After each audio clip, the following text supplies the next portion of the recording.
আমি যাব হচ্ছে গোবিন্দগঞ্জে, আমার ভাড়া হচ্ছে 600 টাকা, কিন্তু আমার থেকে চার্জ করা হচ্ছে 760 টাকা, গাইবান্ধা পর্যন্ত চার্জ করা হচ্ছে।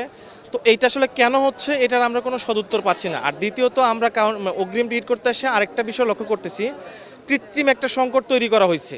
মানে গাড়ি তাদের অনেক এবং সিট সংখ্যাও অনেক, কিন্তু আমাদের আসলে দেখানো হচ্ছে সিট নাই। আসলে এইটা কেন করা হচ্ছে, এইটার একটা সঠিক উত্তর আমরা তাদের থেকে আশা করছি, এবং যথাযথ কর্তৃপক্ষ যারা আছে আমরা আশা করি তারা এই বিষয়গুলো দেখভাল করবেন।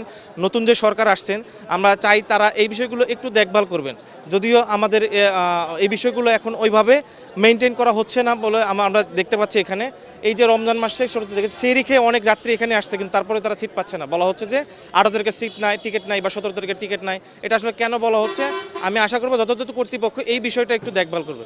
সেভয় একদম আম সরবে, ইফতারে হোক ঠান্ডা ঠান্ডা আম। জি, আমরা সকাল 6টার দিকে এসেছি। আসার পর বলছে যে হচ্ছে 8টা থেকে টিকিট ছাড়বে। তো আমরা 8টা পর্যন্ত লাইনে, 6টার দিকে লাইনে দাঁড়াইছি। প্রায় অনেক দূর লাইন, প্রায় 100-150 মানুষের পিছনে দাঁড়াইছি। তো এখন হচ্ছে টিকিট দিতেছে, কিন্তু দিতে একটু লেট করতেছে। এই কারণে টিকিট আমরা অনেক ভোগান্তি ভুগতেছি।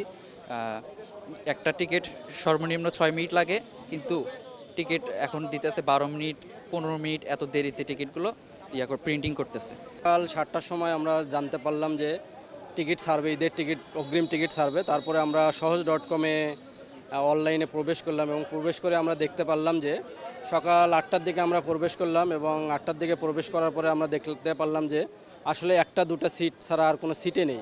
আসলে আমরা বুঝতে পারলাম না কীভাবে আর 10 থেকে 15 মিনিটের মধ্যে সবগুলো সিট বুকিং হয়ে গেল বা সবগুলো সিট বিক্রি হয়ে গেল, এটা আসলে আমরা বুঝতে পারলাম না। তবে যদি অনলাইনে এটা অ্যাভেলেবেল হতো তাহলে সবারই সময়টা নষ্ট হতো না, সবাই অনলাইনে টিকিটগুলো বিক্রি করতে পারতো।